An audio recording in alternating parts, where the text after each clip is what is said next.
Okay, time. Carbon and its compounds, type shit.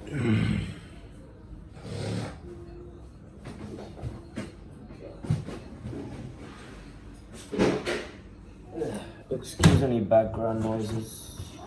They're weird as shit. Okay.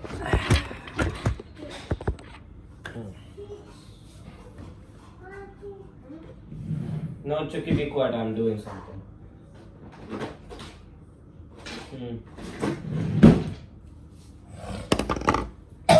Okay. So, we're gonna go over everything you need to know about carbon and its compounds. We're gonna go over everything you need to know about carbon and its compounds so that you can answer questions not only in the exam but when you're learning about more about it in the future. So what is a carbon compound? A carbon compound can also be called an organic compound.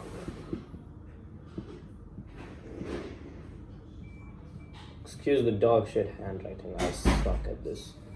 Okay, it's also called an organic compound. Coolio. Okay, follow through. Listen.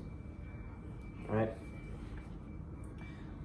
So, now, we know that these are called organic compounds. But what exactly defines an organic compound? Well, everything revolves around this. Carbon. Carbon is an element.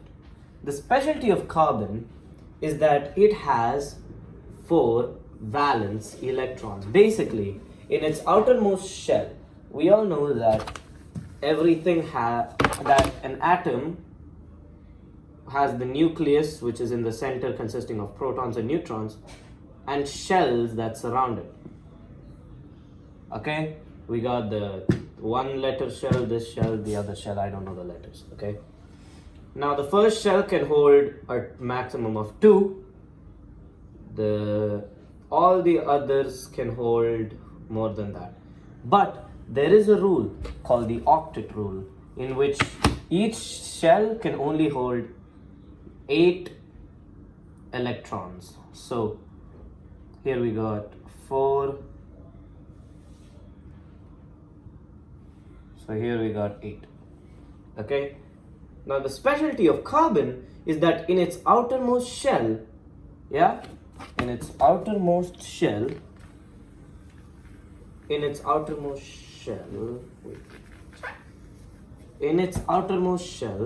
which is the second shell, it only has 4 electrons. Now, what exactly is a positive or a negative valency? Well, for example, let's take an atom, say hydrogen. Okay, hydrogen has its nucleus and 1 shell. This 1 shell contains 1 electron. Now, because of the octet rule, or since the innermost shell can only hold 2, this wants to hold 2 electrons. So from another atom, say for example in H2O, it takes 1 electron from oxygen and shares it with it. That is what is called a covalent bond. Now, covalent bonds are special because if we go back to the metals and non-metals chapter, we learn about electrovalent bonds, in which one element, for example,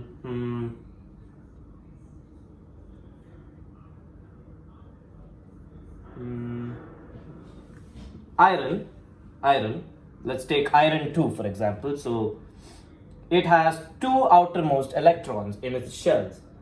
And let's take chlorine. Now chlorine has 7 electrons in its shell. So now, either to fulfill its octet rule, it has to lose 7 electrons and become a positive chlorine ion, or it can take on 1 electron and then fulfill its octet rule, in which it needs 8 electrons in the outside.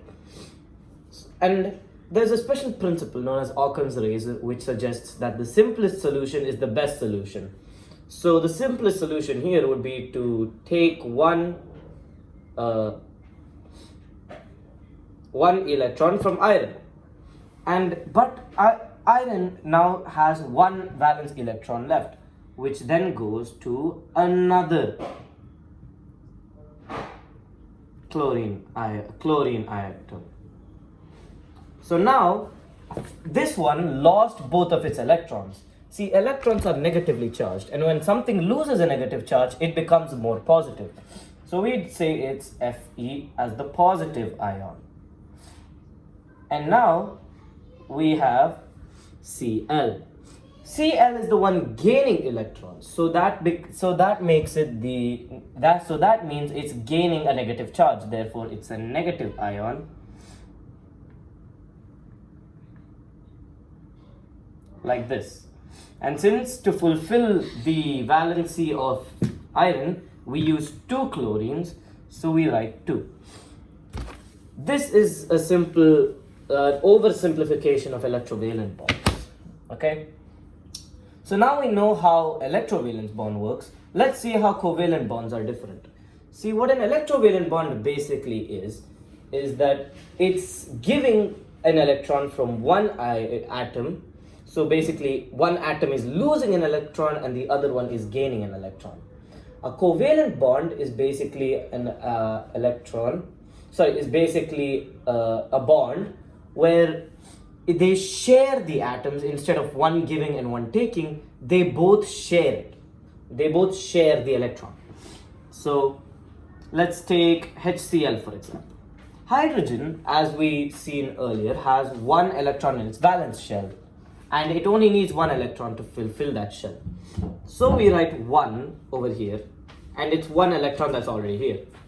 And now chlorine, as we've already discussed, has 7 electrons.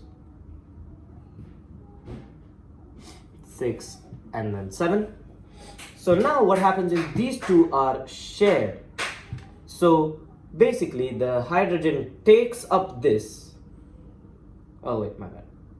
The hydrogen in its outer shell takes up this chlorine, in this electron from chlorine, and chlorine also shares hydrogen's electron. So you can see that these two are common in both of them. Hydrogen is using one of the electrons from chlorine, and chlorine is using the one electron from hydrogen. So these two are basically sharing it. On the contrary, in an electrovalent bond, iron is just discarding its its electron, and the chlorine is completely taking it. Whereas here, these two are sharing the electron. If chlorine is taken away, this one will not be able to fulfill its octet rule. Yeah, this one won't be able to fulfill its rule of its outermost valence shell. The words are not coming to my mouth. Holy shit. Okay. Out. No. Get out of my room. Out. You don't need one. Take it from that room. Okay. Now that we know how a covalent bond works, let's see how that applies to carbon compounds. A simple thing that you can remember when studying carbon compounds is that any free space in a carbon atom, for example, any free space in a carbon atom, basically a free electron, is shared by a hydrogen atom. For example, let's just take one solitary carbon, for example. This one has 4 valence electrons. So, the reason carbon can never be part of an ion, basically solitary carbon atom or solitary carbon element can never be part of an ion, is because it can either become 4 positive or 4 negative, right? And that just doesn't work for some reason. Okay? So either it can lose 4 electrons or gain 4 electrons.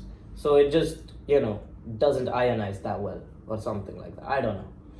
Okay? So now we have a bunch of free space. Since this is not any functional group and this compound is not part of any functional group, we have 4 free electrons. Let's say it's part of the functional group of alcohols. So we give one electron to the hydroxide, right? If we give one electron to the hydroxide, this will have one electron that can be then shared with carbon. So now we've set this. Okay, we've already set this. Now we have 3 electrons worth of free space. Any free space will be taken by a hydrogen atom.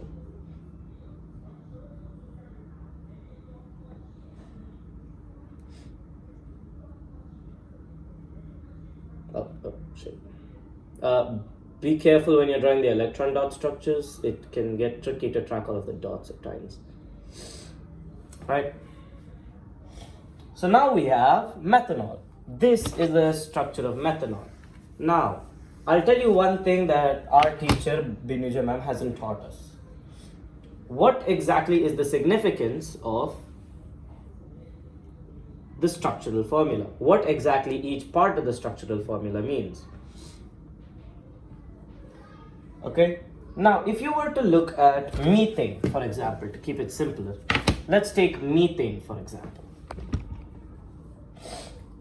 Each one of these, let's just erase the structural formula to see how these lines function.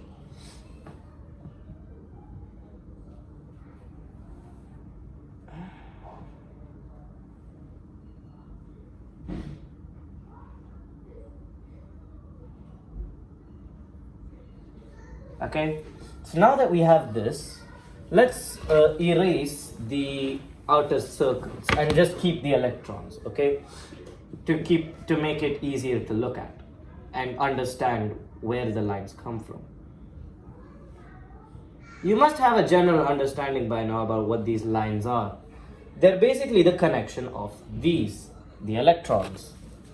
So what we do is we connect both of these electrons, and that's drawn as a single line. So when we do that, we get this, a single bond. One electron, it's a single bond. Now let's say, for example, you take this. It's double bonded to O. What does this mean? Well, it's simple. This one gives 2 electrons, this one also gives 2 electrons. These are connected. Bada bing, bada boom, you got 2 lines.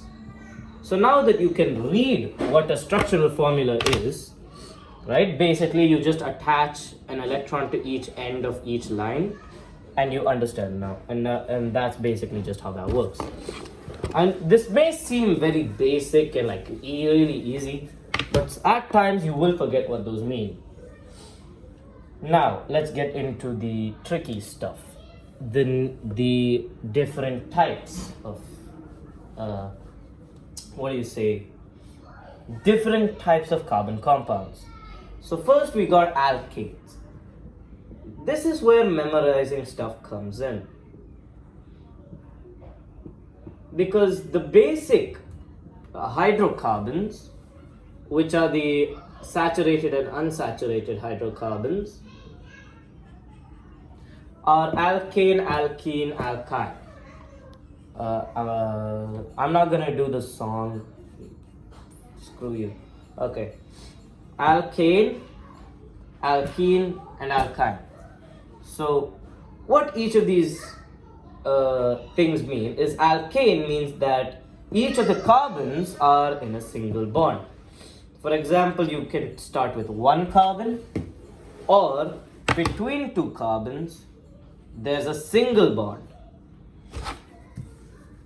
In alkene, this means that the highest level of bond that there is 2. There can be any amount of this double bond. There can be any amount of double bonds, but the highest bond level is 2. For example, C, C, C, or C, C, C, like this. Right? So what that basically means is 2. So let's just take this. And for alkyne, it's similarly 3. Here is where the parts of you have to remembering stuff comes in. Okay? Because the entirety of organic chemistry is just memorizing rules and knowing how to apply them in different situations. It's the same thing as, it's very similar to math. Okay? So If it ends in "ane," it's single bond. If it ends in "ene," it's double bond. If it ends in "eine," it's triple bond. Okay. Now we'll get to the drawing of structural formulas. Oh God. This is the most tricky part for most of them. Okay. For example, let me just think of any carbon compound off the top of my head. Let's take propane. Now propane, you might already know, is a hydrocarbon consisting of 3 carbon atoms. And since it ends in "ane," we know that each of the carbons are single bonded. Now the best way to start drawing it is with the carbons first. Always draw the carbons first. This is called a skeleton for our atom. And now, since there isn't any suffix or prefix that we have, it's just a regular hydrocarbon. This means that we have 1, 2, 3, 4, 5, 6, 7, 8 free spaces. This amount of free spaces. And remember the rule I said earlier. Every free space should be filled with hydrogen.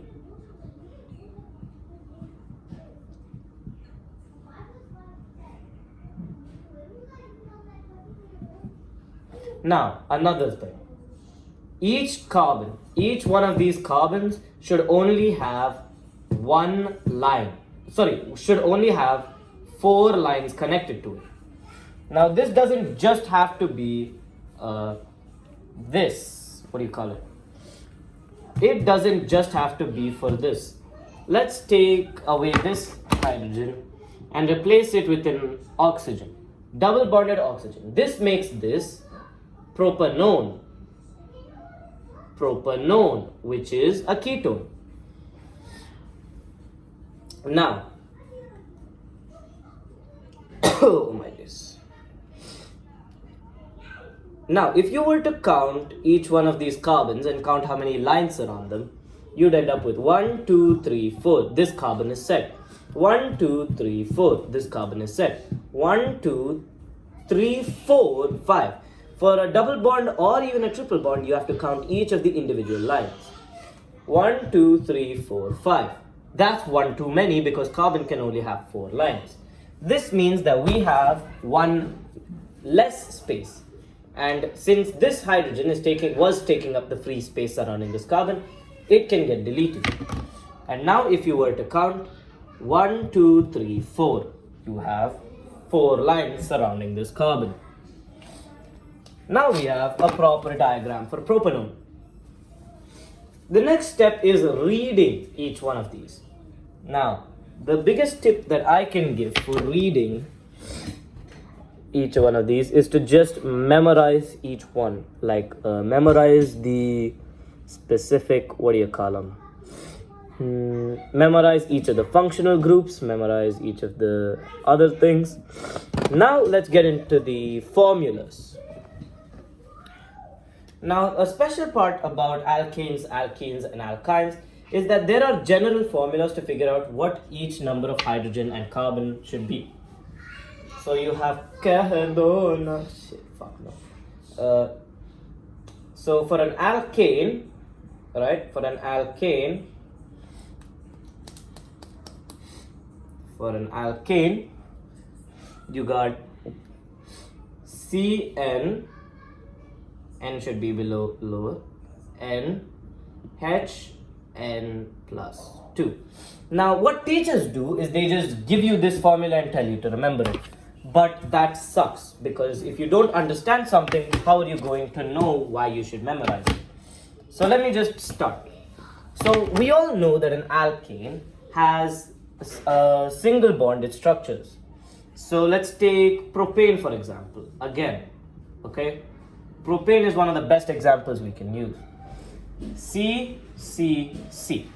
Now, see how many sides of this are available.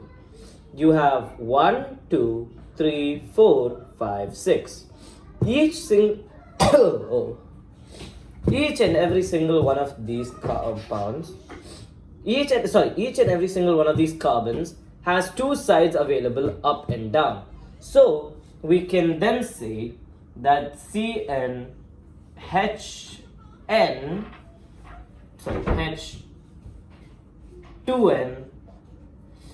okay, CnH2n. So now we have, because there is one space available for each carbon above and below the carbon atom. But where does the plus 2 come from? That's from the last two carbon atoms. So over here and over here, we have one more and one more. 1, 2, 3, 4, 1, 2, 3, 4, 1, 2, 3, 4.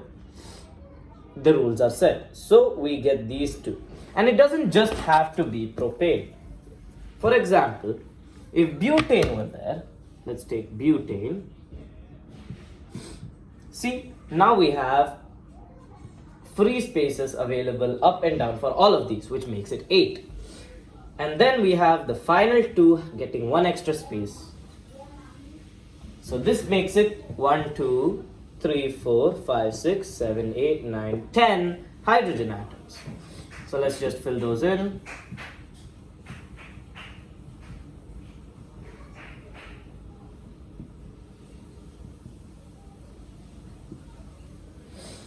There.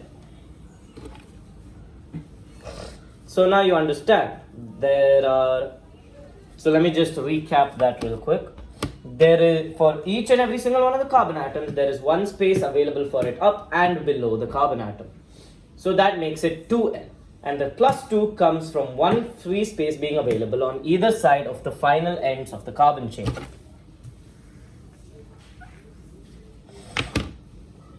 Now this is for alkanes, but what about alkenes? Well, alkenes is कह दो ना, which is CnH2n. And now you might be asking, what's the reason for this? Let's take propene for an example again. Oh my goodness.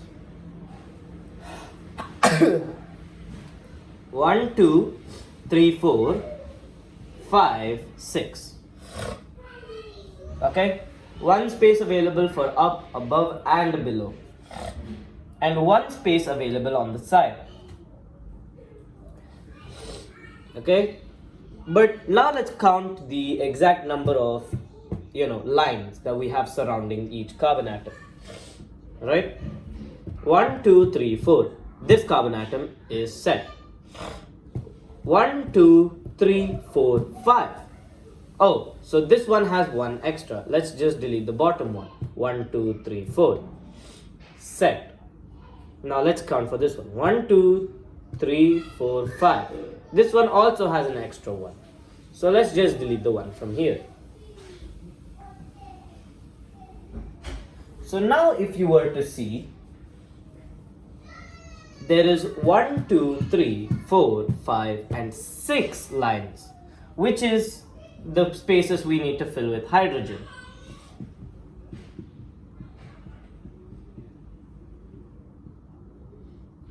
Which is just double the number of carbon. And this doesn't just apply for propene. This also applies for all the carbon chains. Let's take ethene for example now. Again, alkenes can start with ethene. So the homologous series of alkenes starts with ethene. So since these two are double bonded, we can only put one above and one below. So we can't put them on the sides because 1, 2, 3, 4, the rule's already set. The same applies for this carbon atom. So we say this is कह दो ना, or CnH2n. But what about triple bonds, alkynes?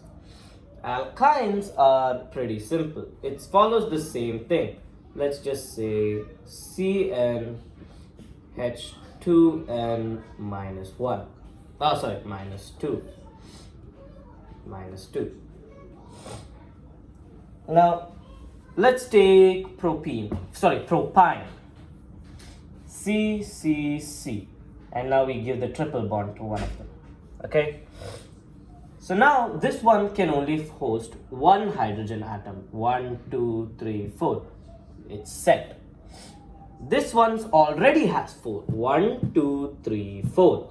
It already has 4, so this one's also already set. And this one has only 1, so we just give it 3 more. So if you were to look at this, now that this one's set, you'll see that this is C, C, C, which gives us 3 of the C's. And then we have H's, which are 4 H's. Now how do we arrive at the conclusion that this is CnH2n minus 2? Because it's not immediately obvious. We think 3 and 4 are nowhere related. So let's just take the data, for example, CH, C and H. Okay?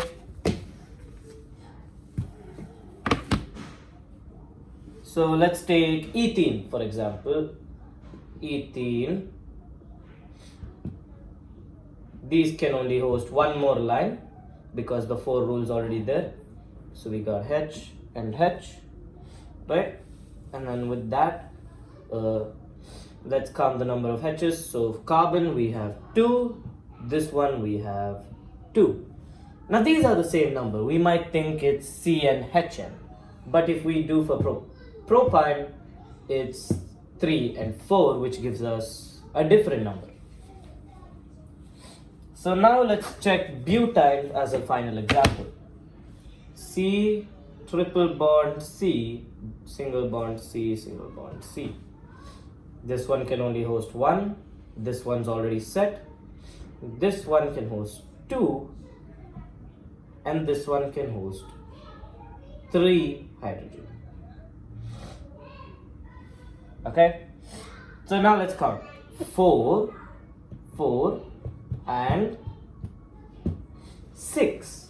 So we got 4 and 6.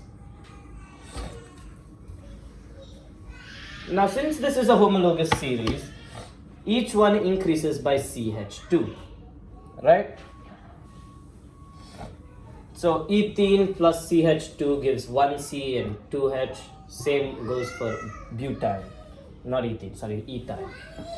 So now we arrive to the conclusion that for every single carbon atom, there is twice the number of hydrogen 2 minus twice the number of hydrogen atoms, because 3 into 2 minus 2 gives us 4, which is 6 minus 2 is equal to 4. 2 into 2 minus 2, which gives us 2. 4 into 2 is equal to 8, minus 2 is equal to 6. So we arrive at that conclusion. If you think of it this way, it should help you remember it a little bit better. Now, I know that might have been a little bit confusing because I suck at explaining this. But this is the way that I've memorized the alkene, alkyne, and alkane formulas. You just break it down into its core constituent math, which is the formula CnH2n minus 2, or CnH2n, or CnH2n plus 2. And you actually see something that's of relation in it, and then that relation is stuck in your head. You remember all of it. For example, there is one relation between each of the formulas. For example, so let's see. CnH2n plus 2 is the alkane formula. CnH2n is the alkyne formula. Sorry, alkene formula. CnH2n minus 2 is the alkyne formula. Do you notice any pattern that we're seeing here? That's right. I don't know if you said the answer or not, but each one, as you increase the number of bonds between them, it's minusing by 2. So if you remember that alkane is CnH2n plus 2, then alkene is the H2n plus 2 minus 2, which gives us 2n. And the same applies for alkynes, which is CnH2n minus the 2. That's a simple way to try and remember it. Now we get into the trickier stuff. Not the reactions, functional groups. The only thing you can do for the functional groups is read the textbook and pray. That's all you can truly do for the functional groups. You can use memory tricks to try and memorize what's given in the functional groups, but highly likely that's probably not going to work. And yeah. What else is there in this goddamn chapter? Let me be right back.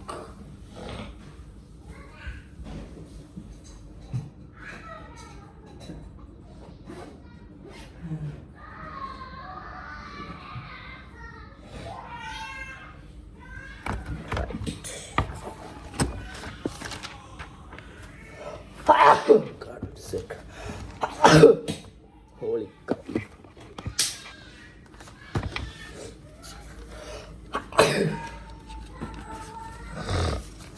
Right.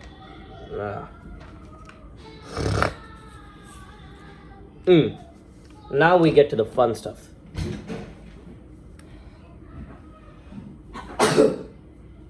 Building of functional group molecules.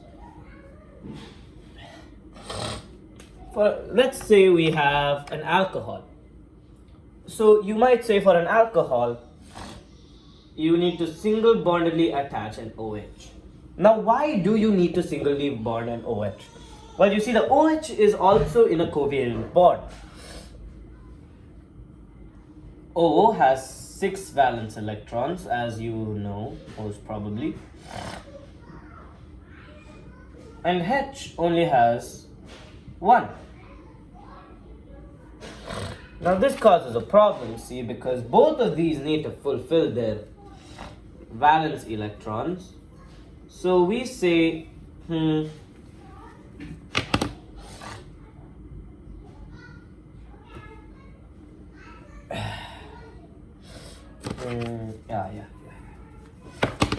This is a better way. Yeah.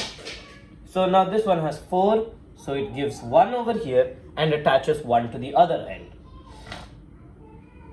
So this one gets its octet completed, but this one doesn't. It still has 1 electron. So this is a covalently bonded ion. They have 1 extra electron, which gives it a negative charge, which makes it a minus ion. So now that we know why OH has the tendency to single bond with stuff, is because it has 1 electron. Okay? Now, if you were to try and take, say, for example, methanol, you need to single bondedly attach an OH. Yeah? Huh? Just you. Ew, damn, I'm drinking. Yeah, of course, the one time they take photos of me, I'm chopped as hell. Not that I'm always not. Yeah? So now remember the rule of the lines. You got 1, 2, 3, and 4 lines. So you got 3 free spaces, which you just fill up with hydrogen, as I told you to earlier. And bam, you got a methanol molecule. This is why I say carbon and its compounds is just advanced Legos on a piece of paper. For example, let's take a more complex one, an aldehyde. An aldehyde basically is a carbon that you need to do this, attach 1 hydrogen and double bond 1 oxygen. This is the tail end of an aldehyde molecule. Now, the thing about these types of molecules is that you need to count the carbon that's already given in. So for an aldehyde, you need to count the carbon that's already here. So if you want a methanol, to get a methanol, you simply need to attach 1 last hydrogen. Now, why do we attach that 1 last hydrogen? Because Yeah, this is the tail end. 1, 2, 3. It needs one more, so we have one free space, which gives us one last one. One last this thing, hydrogen.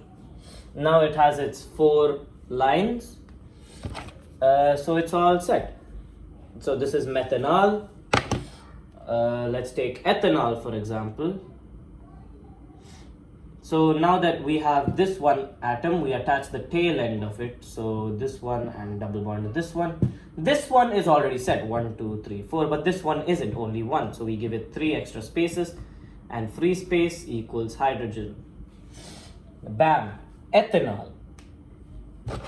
Now as for the nomenclature, basically the naming of these things, remember the table, meth, eth, so we got, as the number of carbons go up, oh wait, no, this is wrong table. As the number of carbons go up, we have meth, then we have eth, and then we have prop, and then we have bute,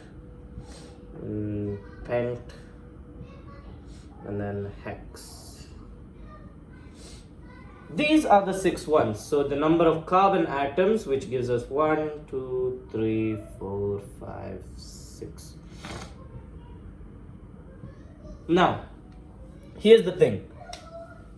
For the exam, there is, remember when I said that an alkene or alkyne can have any number of, double bonds as long as the largest number is related to the alkene or alkyne, which is double bond or single bond. What the general formula only describes for compounds with only one of these bonds. So if you have ethynyl,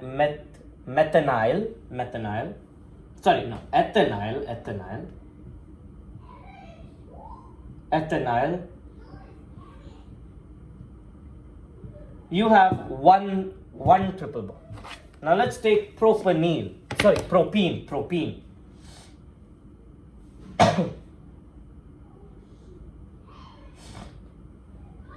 No. Oh god, I'm naming all of them wrong. Okay, that was ethyne, not ethanol, my bad. Ethyne. So now let's take propyne.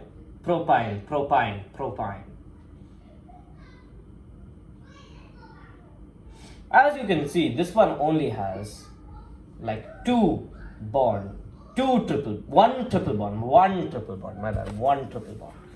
Let's reduce this to a double bond. Now, because of the octet rule, either this can get attached to one hydrogen, or the carbon, it can get attached to the carbon, fulfilling the 4-line rule. And each of these carbons can get attached to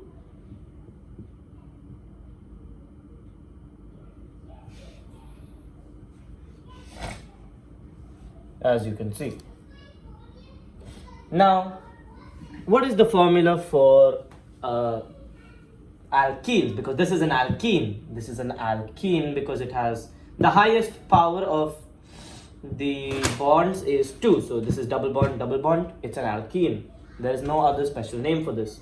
But if you see the general formula, we have CnH2n, and over here we have 3 carbon atoms, which means we need double the number of hydrogen atoms. This is the chemical formula for propene. But if you see here, we have another propene molecule, but H. There's only 4 hydrogen. And this is, a funny thing is, this is the same formula for the, propine. That's the same formula for propine. Now, the reason I'm telling you this is because in the future, there will be, if you're going to take chemistry, there will be stuff regarding this, right? But for our exam, luckily, there's only one compound that's related to the number of bonds that is coming for the exam, and that's benzene. So benzene has a cyclic bond structure. So this means that each of it's connected to each other. So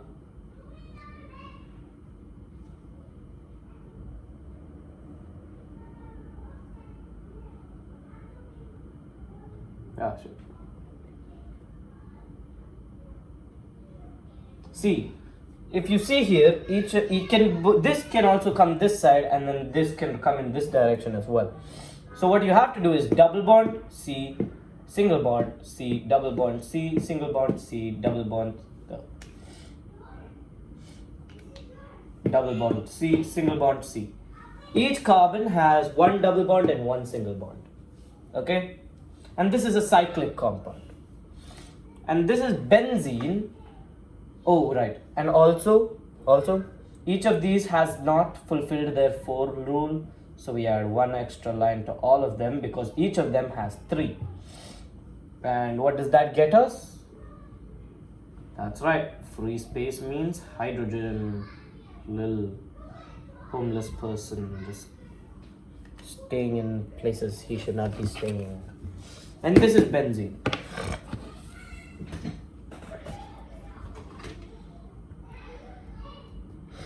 The thing about benzene is it's special because now this is not given in the textbook. I don't think you're going to need this for the exam, but just a little fun fact.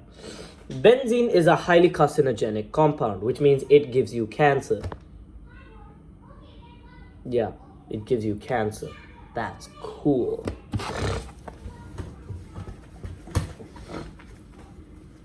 All right. And now we have, so the only compound you need to memorize is benzene for the numerous number of double bonds and whatnot. Okay, so don't think too much about it.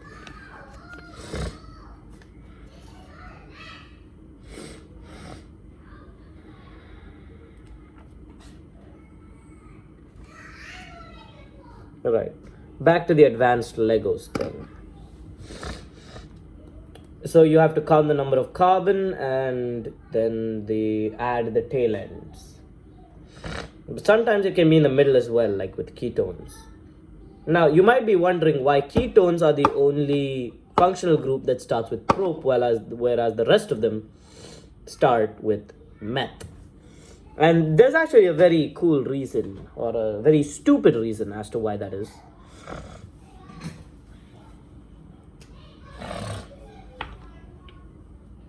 And that stupid reason is because of aldehydes. Now the tail end for aldehydes, well, aldehydes in and of itself is a tail end, whereas ketones are a central end. So if you check the aldehydes, this is the tail end. So we have this, and then this double bond, right? COH or CHO, right? CHO. So we have this as the tail end. So this is connected to another molecule, be it hydrogen or be it another carbon, which is then connected to even more hydrogens. Okay, so this is the tail end for an aldehyde molecule.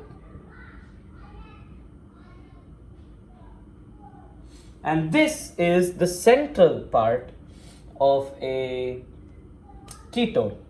It can only be attached to the middle of a thing. So we have C, which is surrounded by anything, and then double bonded to O. And this is what a ketone, sorry. This is what a ketone is. Okay, this is what a ketone is. Okay, but now if you were to take these and then try to get the meth version of each of these, let's see. So meth means it needs to have only one carbon, and since there's already one carbon in the tail end and we have to count the number of carbons in each of the Lego bricks that we're using, we're calling these parts Lego bricks, by the way. We have to count the number of carbons that we're using as part of the Lego bricks. Since this already has a carbon, it already fulfilled the one carbon thing about meth, and which makes it so that this is simply a free space, H. Now, if you were to look here, this one has 2 free spaces, and since it already has a carbon, it's already a meth compound, so H. But hey, if you look at this, can't you rearrange this to make it this? These two are the same structure, because it doesn't matter where you branch these things. It's just that if this is connected to H and this is, let me just show you the structure in a simpler way that's easier to understand. So this is methanol, which is the aldehyde for meth. So we got aldehyde, right? We got aldehyde. Excuse the handwriting. So we got C, H, double bond, O, tail end. Okay, we can also write the ending for aldehyde in this way. It's the same thing. It's one bonded to H and double bonded to O. It just doesn't matter where you put those bonds. And since it's already meth, let's just go ahead and add. Oh, would you look at that? It's the same thing as a methanone. But since the two compounds can't have the different names that are the same thing, basically two compounds that are the same cannot have different names, or one compound can't have two IUPAC names, we say aldehyde contains the meth and eth portion, and ketones have everything above prop. So we got, this is propanone, simple building blocks.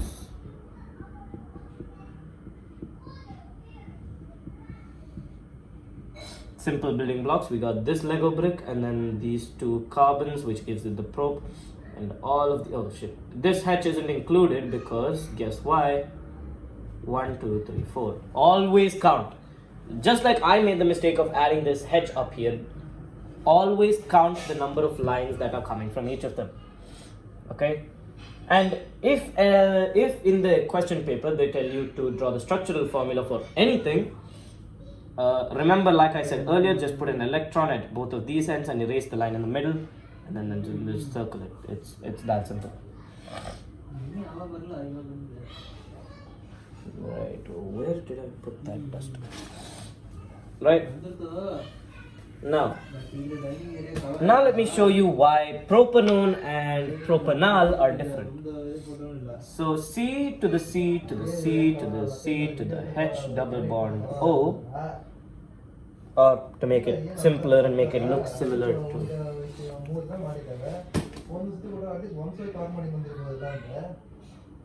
Oh, since this one already has 4, we don't do anything more to it. We give this one H, give this one H, give this one H, give this one H, and give this one H. Oh, okay, this is propanal, and we give this one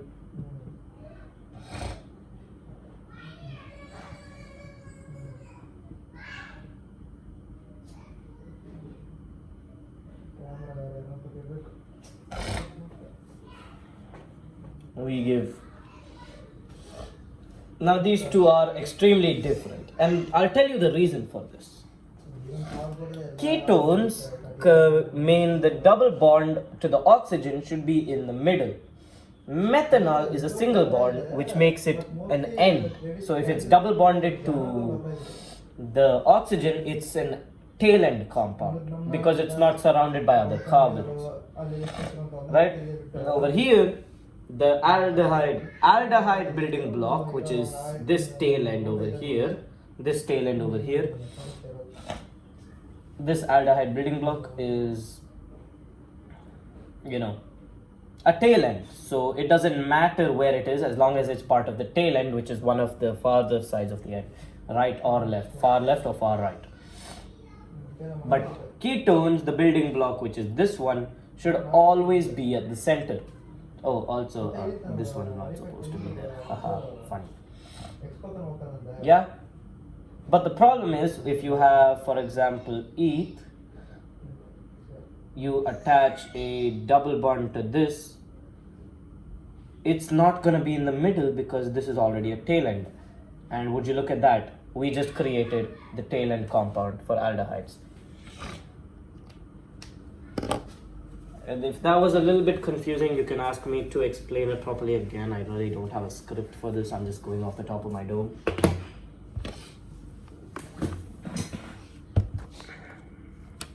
Now, what is a homologous series? It's pretty simple. The only points worth noting is that the homologous series of alkenes and alkynes starts with eth, not meth. So it starts with C2H4 or C2H2, and it goes up from there. And as for ketones, their homologous group starts from prop. And as for cyclic compounds, their homologous group also starts with prop, right? And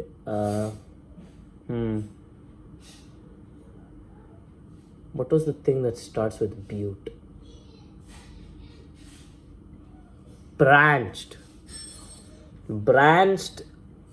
compounds or isomers only start with bute. Now the reason isomers start with bute is because, similar to ketones, how the double bond has to be in the center of two things, otherwise it will just create one of these, which is the tail end of a aldehyde compound. It has to be in the center of two carbon compounds. It starts with prop. Similar to that, butane or isomer of butane, which is, isobutane, needs to be attached to this, right? So basically a 1,3 chain and one thing that's just stuck down the middle. Now in the next video I'm going to explain more about the naming, because that in and of itself is a massive topic, because there's so much stuff to cover, because I know for a fact none of you are smart enough to get it. Some of you might be, but I know for a fact most of you aren't. Okay, this is just a basic rundown of everything before I get into detail over the next week. Carbon in its compounds is coming for the exam though, right? Yeah, it is. Okay. Now, chemical properties of carbon compounds I will go over, because that topic is the biggest by far, because it's the toughest to explain. This one I'm going off the top of my dome because these are the basics of carbon in its compounds. But as for the chemical properties, I need a script, because there is no way in hell am I going to get that off the top of my dome. I will be able to get it, but it will not make sense to anyone except me. Right. Well, I guess that's it for this video. Yeah, okay. As for isomers, that will be its own shorter video. This one was an hour long just to cover the basics, simple building blocks. So I'm just gonna do a quick recap. Okay, I'm gonna do it in a very nice and simple way to understand. So if you skip to this part, first off, watch the whole video. Secondly, carbon and its compounds contains of a few building blocks. Those are C, H, and everything else. These two are the basic building blocks. Okay? Anywhere there's free space around a carbon, there will be a hydrogen. However, these hydrogens, the carbons can also be attached to each other, which give you this, hydrocarbons. Any compound with only carbons and hydrogens are called hydrocarbons. There is a way that these can be double bonded, but that would mean that the very basic rule is that each carbon should only have 4 lines around it. So we have 1, 2, 3, and 4, and 5. So we don't need this 5th one. So we just yeet it. Bam. Just like that. And same applies for this one. So we just throw that away. Right?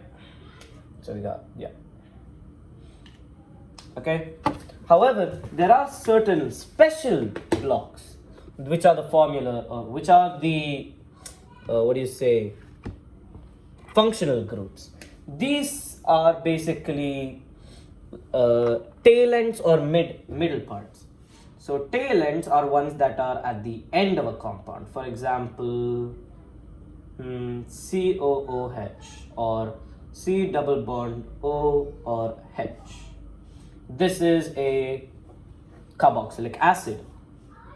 And the simple rule, a very important rule you have to remember, is that this C will be included in the entire compound.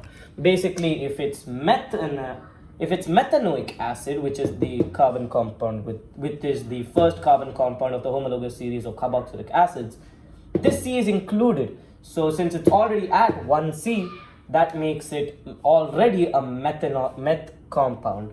So we just have one free space, and as I said earlier, this is taken by the hydrogen. This is the same way each of the other functional groups function. In the video, I go over why each of the functional groups are like special and whatnot, like ketone, why it's starting from prop, and so on. If this video might be very confusing because I go over a lot of things and I change my mind a lot, if you want me to go over the basics in another video with a script, just tell me.